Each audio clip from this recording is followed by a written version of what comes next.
Hello, Hey Jared, how's it going? it's going well. How are you? I'm good, thanks. Thanks for coming on. Oh, thanks for having me. Cool. So let me just read your bio to people. I just have a short version. You can like expand on any additional things that you think are important for this series. So Jared Chiang-Zeizel is a published author, award-winning writer, and a lucid dreaming expert and a filmmaker. In 2013, he co-authored the book A Field Guide to Lucid Dreaming, which I have a copy of right here. And the book was an indie bestseller. It's currently available in 11 languages. And just to preface this topic for people, so we're a psychedelic healing center, and I feel like if people are into psychedelics and don't understand that lucid dreaming needs to be involved in their life, I'm here to tell you it's important and very relevant. So we're going to learn from Jared about how to lucid dream, what it's used for, and a bunch of other things. So I'm really happy to have you. Cool. Happy to be here. Cool. So I guess for people that don't know what lucid dreaming even is, can you tell us a bit about that? Sure. A lucid dream is just simply a dream that you are aware of while it's happening. There's a lot of stuff out there where people talk about a lucid dream being either just a vivid dream or a dream you can control. But a lot of that stuff is sort of what happens when you have a lucid dream. And if you know you're in a dream while you're in it, then you're having a lucid dream. Now, what about those terrible dreams that are like you keep waking up and then you're like, oh, I'm in a dream, and then you're trying to wake up? Is that a lucid dream? Like, It, it like can be a stuck in a lucid dream? dream. I've had weird sort of lucid dreams where I think I'm waking up, but I'm just going into a lucid dream, or Right, in the dream I'm trying to actually go to sleep to have a lucid dream. right. So like a kind of dream within a dream, or a false awakening, which is when you think you've woken up but you're actually still asleep. Usually is not a lucid dream because part of lucid dreaming is knowing whether you're actually in the dream or in the waking world. Right. But there's a lot of sort of crossover and sort of gray zones, and lucid dreaming really is on a scale like awareness in the waking world, and so you can be just a little lucid or you can be very lucid.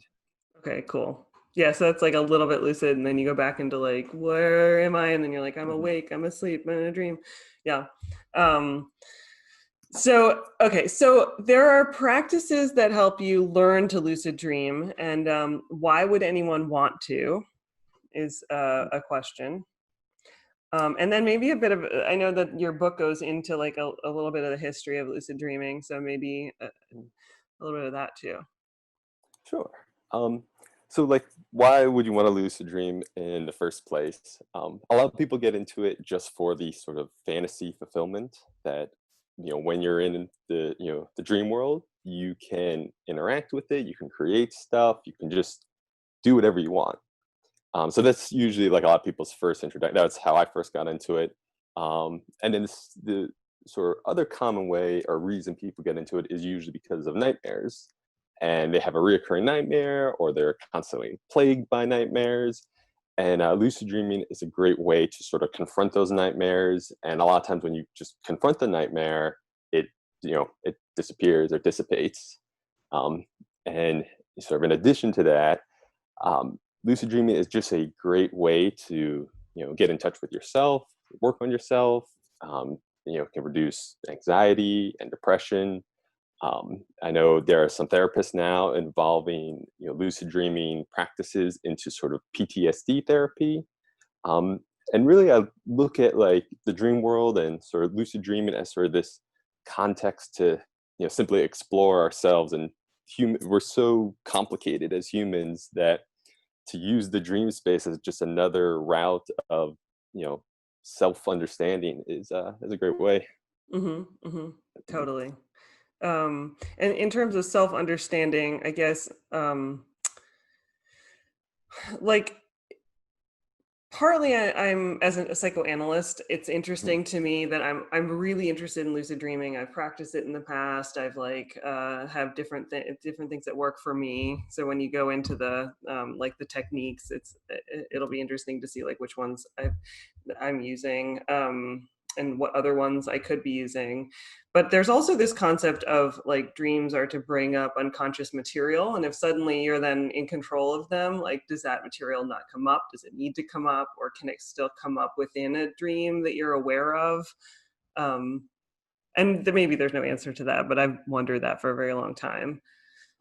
I think, it can differ from person to person. Um, you know, if something is buried really deep within someone's, deep in the subconscious and they're not, acutely aware of it, if they go into a dream and they're like, oh, I'm just going to try to control everything and, create buildings and fly through outer space, chances are that deep-seated thing might not make an appearance, or if it does, that it could be in the form of a nightmare, or it could be in the form of just something else that the person isn't actively engaging with. Hmm, hmm. Um, and while you can control a lot in lucid dream, and that's a lot of fun, I always suggest like going in with the mindset of engaging or interacting with the dream. Hmm. And that if you are going to alter it, to think of it more as like a director, and that you're directing the dream. You're not, as if you were directing an actor or something. You're not going to just like physically, force the actor to do something, but you can make suggestions. And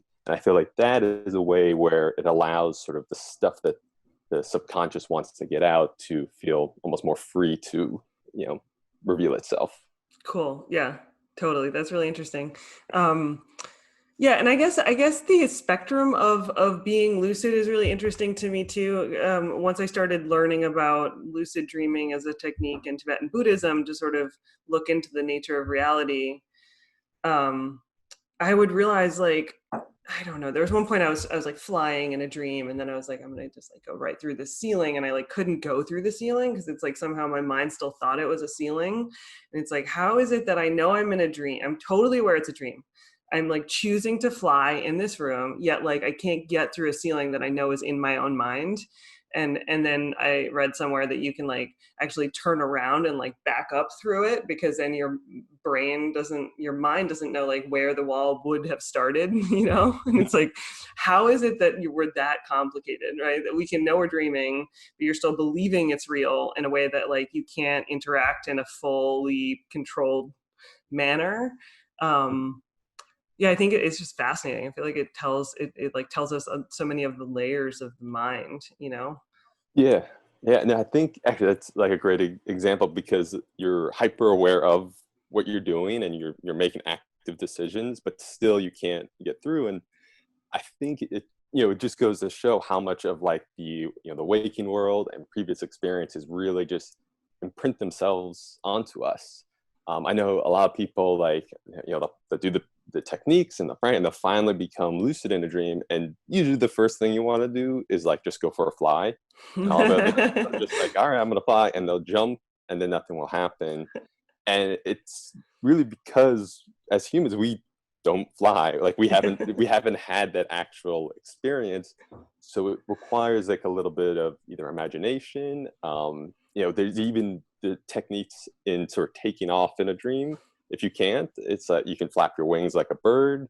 You can pretend you're an airplane, or do Superman. And it's all, but we use those wings, airplane wings, Superman, as a way to almost kind of convince our mind. It's like, oh, you've seen things fly like that before, Hmm. just mimic that and now you can Right, fly.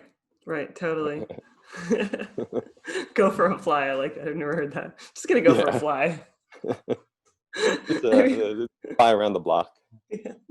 I feel like I would like do a lot of flying, and then I'd be like, what else is there? It's like I did the flying, and then like I never am very creative in my lucid Yeah. dreams. And actually that reminds me of something. I was talking with someone about like things you can do in a lucid dream. And usually we think of these like grandiose or impossible things, like flying, you know building a planet, you know time travel, teleportation. But you can also just do mundane regular things, and they actually can be really amazing. Hmm, Like hmm. one thing I love to do in the dream world is just eat things. Yeah, totally, totally. I eat a lot of chocolate in my lucid dreams. And I have eaten like fruits off of trees that taste nothing like fruits from this, this world. And it's like something so simple, but it's also a unique experience that you might have not have ever had before. Right, right.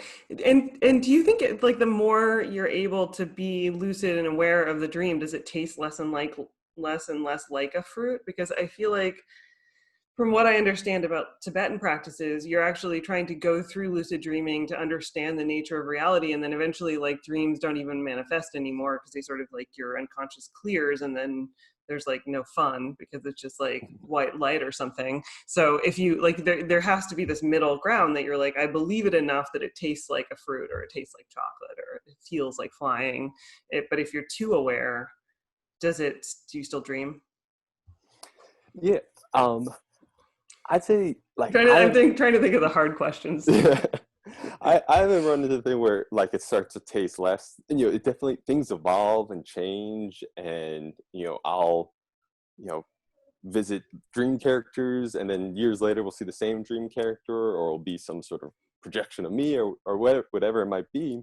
But it is different than what I saw before. Hmm. Um, and there is that idea of like almost using lucid dreaming as sort of this purely this sort of goal towards sort of enlightenment, or meditation, and just kind of clearing everything away, which I think is great. Though at least for me personally, and kind of the camp maybe I fall into, is like Hmm. using it for just like exploration, opposed to clearing stuff out. And I think there's nothing wrong with Hmm. either one. But I'm just like too fascinated by all the unique and interesting things that it's like I need to explore it first, and then maybe later I'll start trying to just clear it out. Right. I think it's also interesting what you say about like not knowing how to fly. At one point I read that you could try to like split yourself in two. And so in a lucid dream, I was like, okay, I'm dreaming, I'm going to do this thing that's supposed to be like a really big deal. If you can like split yourself in two, because then you can realize like the impermanence of the solid self. And I like did it, but I could like somehow my mind couldn't do the concept of like two separate perceptions. So I was like, okay, I'm two. And I was like bouncing between each of these people that I was supposed to be. But like, how do you see with like, you know, four eyes? Yeah. I couldn't get that one. So I was like, okay, I don't know if I succeeded or not. Yeah, I think like I would say like anything you do in the lucid dream that you like, is a sort of a success in itself, because you sort of are introducing awareness to a new situation. Yeah. Um, when you were talking about like splitting yourself up sort of as a technique, it made me think of sort of dream interpretation, and this phrase I had heard like years and years ago, but it's like an apple to you is not an apple to me. And so in the dream, if you have a dream that is of an apple and I have a dream that is of an apple, they might actually not represent the same thing, because we have different relationships with the apple, or maybe we have the same. um, but when it comes to sort of techniques and things you want to do in the lucid dream, I really encourage people to just sort of use their imagination and get creative, Hmm. because it might be really easy, the idea that they sort of split themselves, and and that's just sort of as the almost metaphor for them, that's easy to grasp onto. If it's not working for you, I would say think of something that in your experiences or your life where you might have been close to sort of the feeling that you're trying to get to, um, or you can just experiment. Like imagine the world, just everything just blurs except for you. Like, how does Hmm. that have an effect? Hmm. Hmm. Close your eyes and imagine you're going somewhere else, and then open them, and do you appear there? So the dream and using lucid dreaming really is sort of this almost this platform for you to not only explore yourself, but also utilize your own imagination and creativity. Yeah. Yeah. Totally. So can you tell us how to do it? Sure. So What's the scoop? the first thing with lucid dreaming, and having a lucid dream, is really kind of thinking on this idea of building a relationship with your dream. And that takes form in, in different ways, but the main one is simply remembering your dreams. And there's sort of, before we even get into lucid dreaming, I always suggest like, oh, be remembering a few dreams a week. And not only does it help you just sort of kind of clearly see the dreams and know that you're like, okay, I'm going to this place. It also just reinforces your mind and says basically with the message, dreams are important. Because there's this paradoxical nature about lucid dreaming in that you are starting in a unconscious state in the dream and you're trying to become conscious. You have no awareness and you're trying to become aware. Mm-hmm. And it's like, how do you find awareness if you don't even know to look for it? And so a lot of the techniques are training your mind to automatically look for it, to automatically ask the question, am I in a dream? Mm-hmm, mm-hmm. You've never gone into it. You can't go into a dream directly lucid. It's never happened to me, but I feel like I assumed somebody could do that. You actually can. And there's different like sort of styles and, different nicknames for the ways to lucid dream. Mm. But most of them fall into one, either sort of dialed, which is a dream-induced lucid dream, or wild, which is wake-induced lucid dream. And I forget the exact percentage, but something like 70-75% of lucid dreams are dialed, where you go into the dream unconscious and then you basically wake up in the dream. And the other is where you go into dream fully aware and you maintain the awareness as the dream begins. But usually the dialed is a lot easier, and the sort of, because basically if you're aware and then you're going into the dream and trying to maintain the awareness, it has to really be teed up and timed well with the REM stage of your sleep cycle. But like so there's lots of different like steps to getting to lucid dream, but I would say, the two things you can do today and start practicing, and even if you did nothing else, these two things might bring you to have a lucid dream. One is just to know that you can do it. If you have dreams, even if you don't remember your dreams, if you have dreams, and we all dream, you can lucid dream. So just knowing that it's a possibility often is enough for some people just to have their first lucid dream. And the second thing is just to keep a dream journal. It like, I don't lucid dream naturally, maybe once or twice, but I have to like make a focused effort. And I notice like if I get lazy on my dream journal, even after having all these lucid dreams, like my dreams get a little muddier. It's a little harder to have a lucid dream. But when I'm on top of it, it's like, it's super easy. They're crystal clear. And this dream journal, is not just like, oh, I'm going to just write down whatever. You're actually like, it's called a journal because you're reporting back the stuff you experience. At the same way, if you were like an explorer and you're going through the jungle, you're going to be taking notes and stuff of what you find and what you uncover. And a dream journal can be the same thing. And so it's this really almost exciting document once you fill it up with dreams, and you can go back to it. And there's even a technique of finding dream signs in your dream journal, and you're like, oh, I keep dreaming of this one weird bird or whatever. Mm-hmm, mm-hmm. And then you can train yourself to be on the lookout for that bird, so that when that bird appears, you will ask the question, am I dreaming? Oh, cool. And you can be like, wait a second, I am. Yeah. So what if people, like, I think a lot of people don't remember very much at all of their dreams. So I guess the question is what if they can only remember like one sentence worth of a dream? Is that going to help? Yeah. Even if you don't remember like a sentence, you just remember like a color, Mm-hmm. or some color and shapes, like in your dream journal, just write down like, you can be like, I am yellow, or just the word yellow. And, in the same way we see in like detective shows that you get the victim to repeat like what happened and it jogs their memory, the same thing can happen. So first you see yellow, and then you're like, what was yellow? And then maybe, you start to see a circle, and you're like, oh, a yellow circle, and Mhm. maybe it's, the sun or something. And, and even if, you're writing your dream journal, like tomorrow morning, like you just write yellow and that's it. And you can't Mhm. remember anything else. Even that is, a wonderful step, because you are indicating to yourself and to your mind that, like, I want to know more. I might Mhm. not know enough right now from last night's stream, but tomorrow night I want to remember more.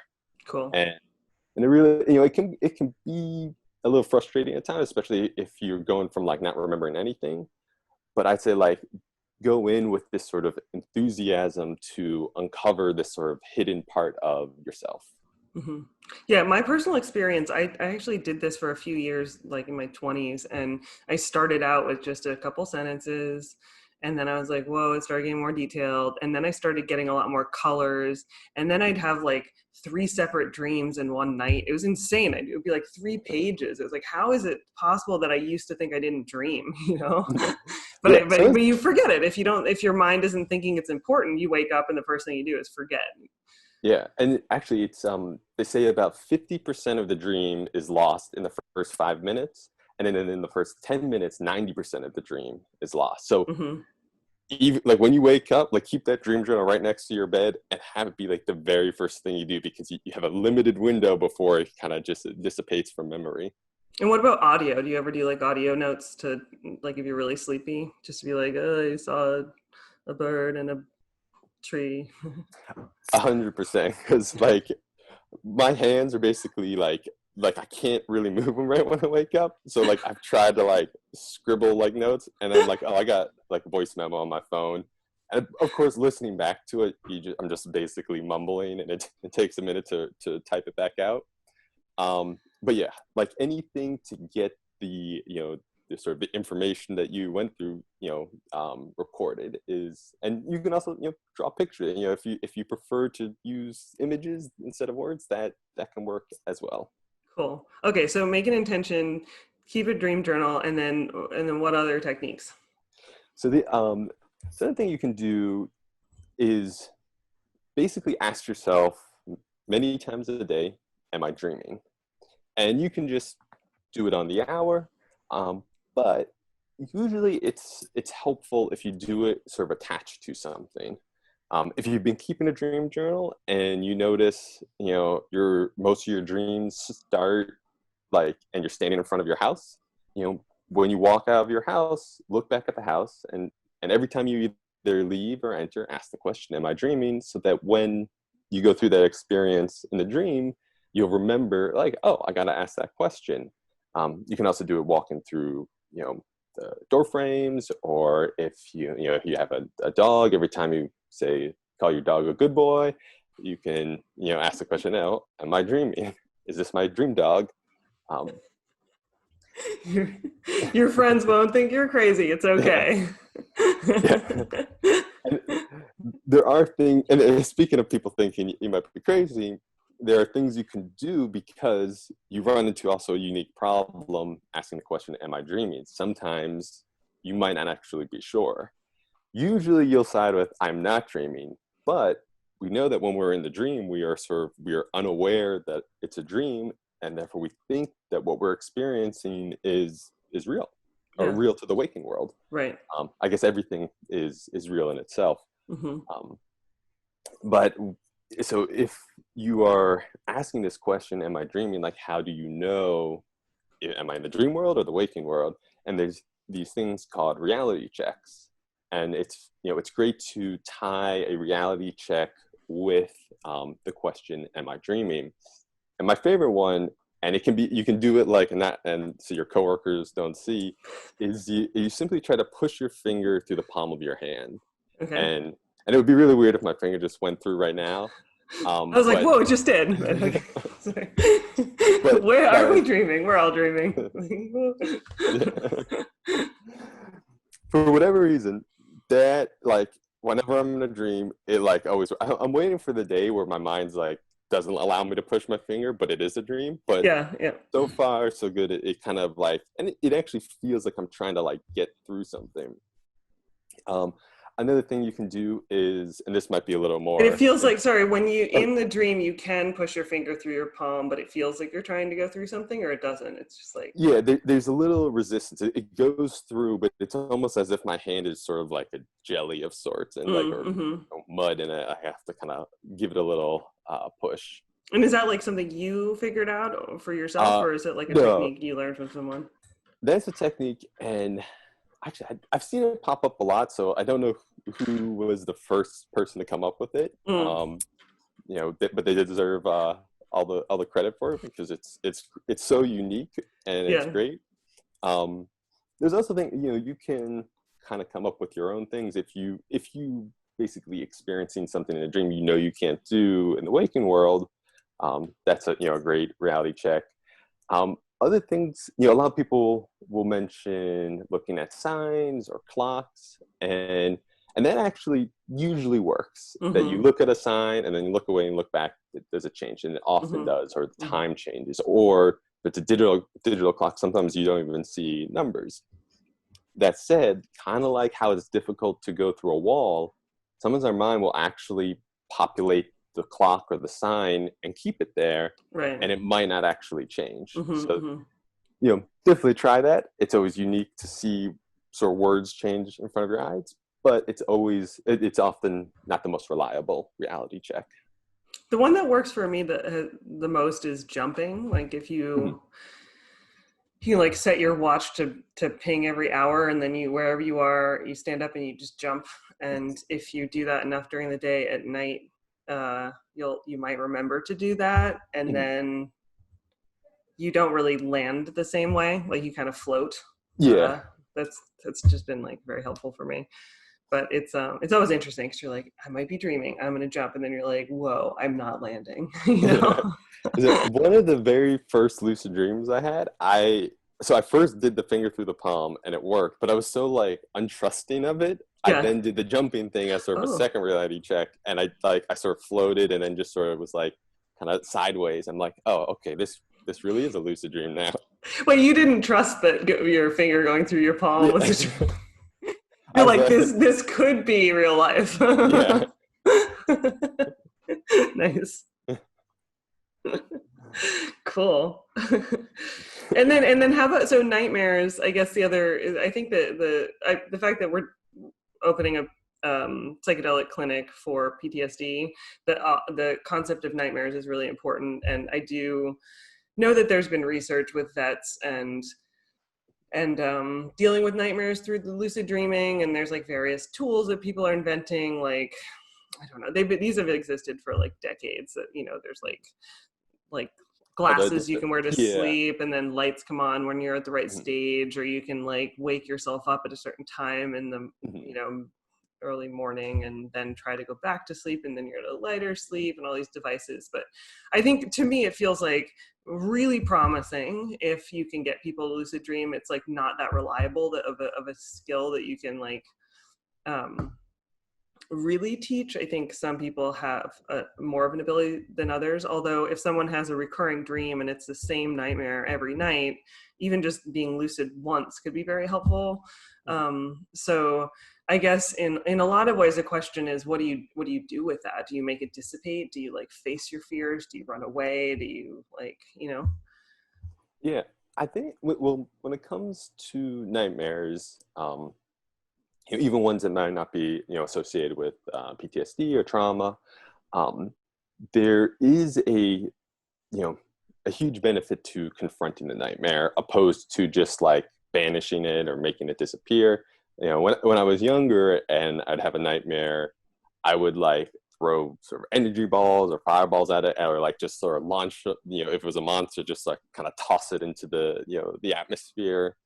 Um, and what I found is like sometimes that nightmare actually comes back because, at least how I feel about nightmares, and a lot of other people do, is that the nightmare is attached to something. Right. Um, Sometimes it is something traumatic, or something negative that happened, or just from like a watching a horror movie. But other times it's something not so negative, and it's just something more urgent that you're not addressing within yourself.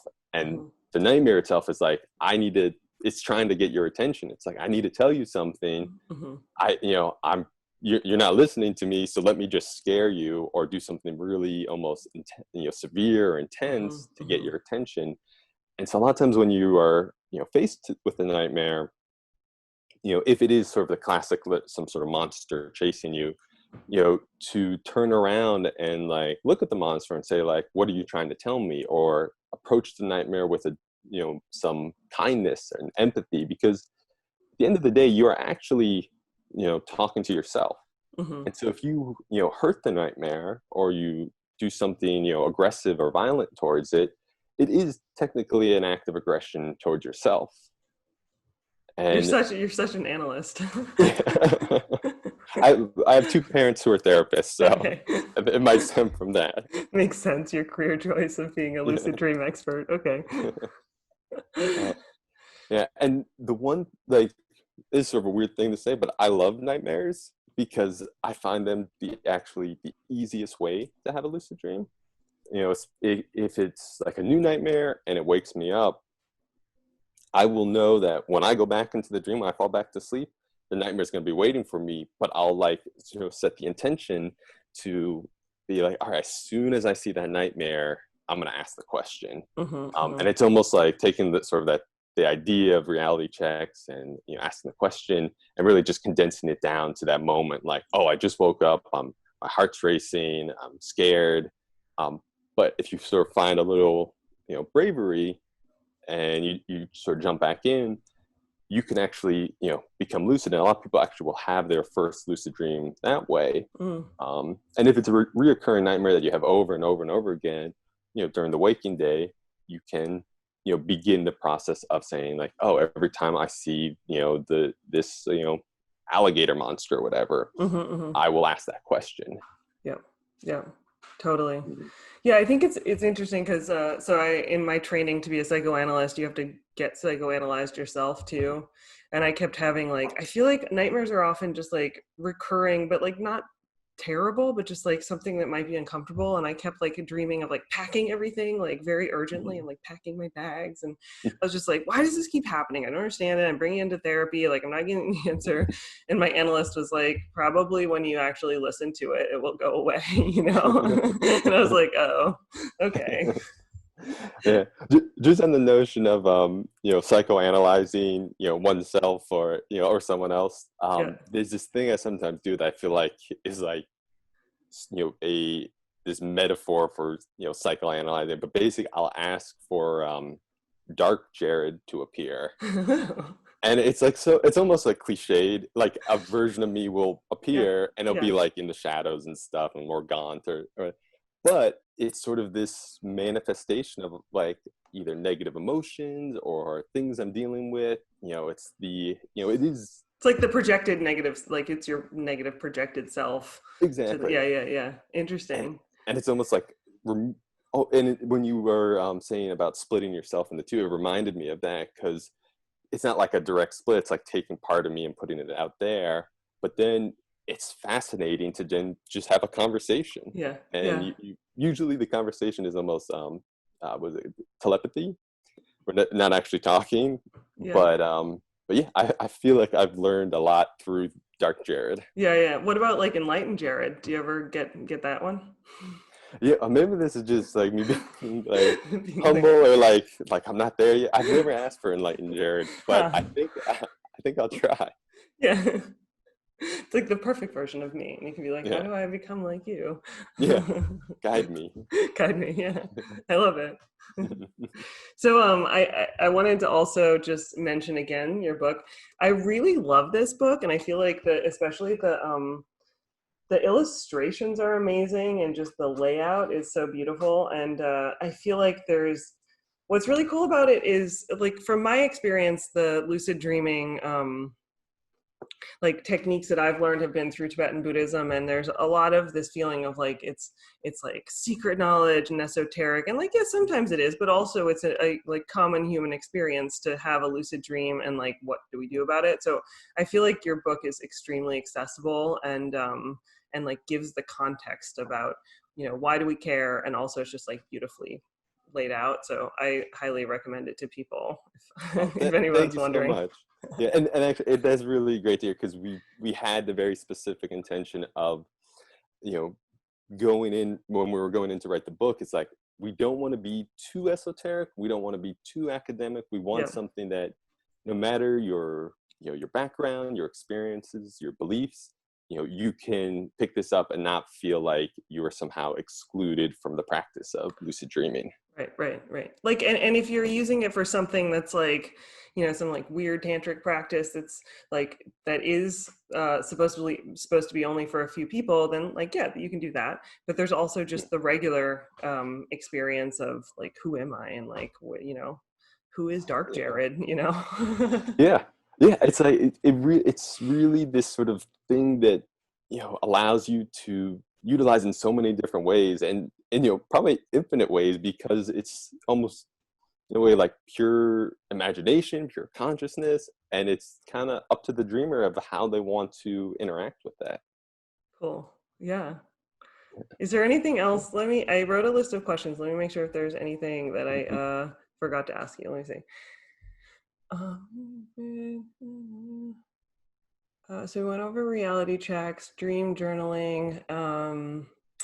I guess the final thing I am just wondering that I wanted to ask you about is like COVID stress, and like, is this a good Mhm. time to be engaging in trying to lucid dream? And like, is it important practice for now, or is it just like always a good thing to know how to do? Um, I think, you know, it's always a good thing to know how to do, but I do think, you know, the COVID, you know, the pandemic we're in offers a unique opportunity for lucid dreaming.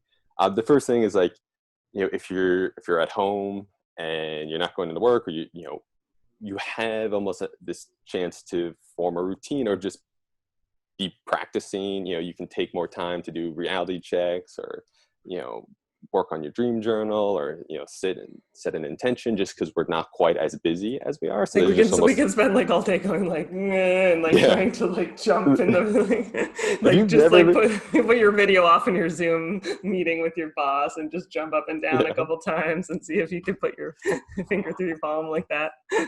I have no evidence of this, but I would put money on that if you've never lucid dreamed and you spend the entire day just trying to like push your finger through it, you're gonna do it in your sleep, and you're gonna have it's almost like the crash course. Like, forget everything else, just sit there and try to do that. And, you know, and if I love anyone it. I love else it. does, please contact me. I would like to know if that is, because honestly, that's probably then the easiest way. Just take a day off and do that, And then and we're you gonna have all these people like, I need to get mental health treatment because I just spent know. like 200 hours doing this. Yeah. Yeah. Additionally, I've heard from a lot of people, and just noticing myself, that I'm having, and people are having, weirder dreams. You Yeah. know, there's definitely more stress and, you know, anxiety based dreams, just because of the nature of everything. But COVID has sort of, you know, revealed the seams, whether the seams of, you know, our healthcare system, or, you know, just the seams of our country. But I've also noticed it's like, I've discovered things about myself that, you know, it's like, oh, like, one thing is like, I took hugs for granted. Like, I love a good hug and Yeah. thing, but Yeah. like, it's been months since I've hugged someone. I'm like, Mm-hmm. oh my God, like, hugs are really important. Mm-hmm. Mm-hmm. And I would have, you know, maybe never come to that thought if I hadn't gone, you know, so many months without a hug. Mm-hmm. Mm-hmm. So with lucid dreaming, you know, if the goal, or if one of your goals with lucid dreaming is to learn more about yourself, we're kind of in this period where we are almost forced to, you know, think on ourselves. You know, especially if there's not that much to do. You know, Mm-hmm. when we can't go, you know, externally and outwards, we will just almost naturally turn inwards. Mm-hmm. Mm-hmm. And lucid dreaming can be this sort of tool you utilize, you know, through the pandemic, to kind of, you know, even just check in on yourself. How am I, you know, handling everything? Or just, you know, as a way, you're already thinking about yourself and diving inwards, you know, keep the journey going while you're dreaming. Right, and then you can also, so you can go inwards and then also sort of find some liberation within your dream, or even Mhm. just like get hugs. You can probably just grab some hugs in your Yeah. dream, right? Oh, definitely. And like, and the thing with like, the dream world is like all the sensations and feelings and everything are there. Like we were talking about eating stuff, like your taste buds work in your dream. You can, we think of it hearing and seeing, but you can smell stuff, you can feel stuff. Mhm, And mhm, even like walking through glass versus walking through concrete, they have different sensations. mhm, mhm, mhm. Yeah, really cool. Awesome. Well, maybe we'll have everyone like test out their abilities to lucid dream, and then have you back, and people can tell us about them Yeah, in a few yeah, months, and maybe. yeah, just I would say, like, let your imagination run and know you can lucid dream, get creative, and also don't be scared of sharing, your dreams. And also when you do share them, don't minimize them. We always say like, oh, it was just a dream, but in a way that's sort of insulting to the dream. We're severing our relationship with the dream. So if you have a partner, or you just want to call a friend, or you need an excuse to call a friend, like, and you just had a very interesting dream, just call them and tell them about it. They might, bump up at first, but like it's an experience you went through. And in the same way, if something happened to us, in the day, and we share it with, our family, our friends, we can do the same thing with dreams, and it just helps reinforce this, desire and connection to that part of you and to the dream world. Right, and internally they are real, right? As analysts, that's also what where we taught and we practice that, like, if someone's telling you a dream, it's like they really experience that, and that's like that terror, or that, like, whatever happened, that's real, during that their their dream experience. So in their mind, it's something you have to work through just as a real experience. Yeah, Yeah. and anyone who's had either a nightmare or they dream of, like, their crush or something, you come out of the dream feeling those emotions. Like, Hmm. you Hmm. might, I would always have a dream of a magic carpet when I was a kid, and like when I would wake up, I'd keep my eyes closed, like, oh, I hope that magic carpet is like in my room when I wake up. Of course, it never was, but the excitement that I had for it always traveled with me out of the dream. Yeah, yeah, yeah, cool. Awesome. Well, thank you for sharing. It was great to have you. Oh, thank you so much for bringing me on. This is Yeah. great. Hope to see you Mhm. again soon. Yeah, definitely. And someone hopefully will be reporting back with a Yeah, yeah, day-long yeah, yeah. exercise of just trying to jam their fingers. Someone that's watching, it's your assignment to Yeah. get back to us. Awesome. Thanks, Uh, Jared. I'll talk to you yeah, soon. sounds good. Take Take care. care.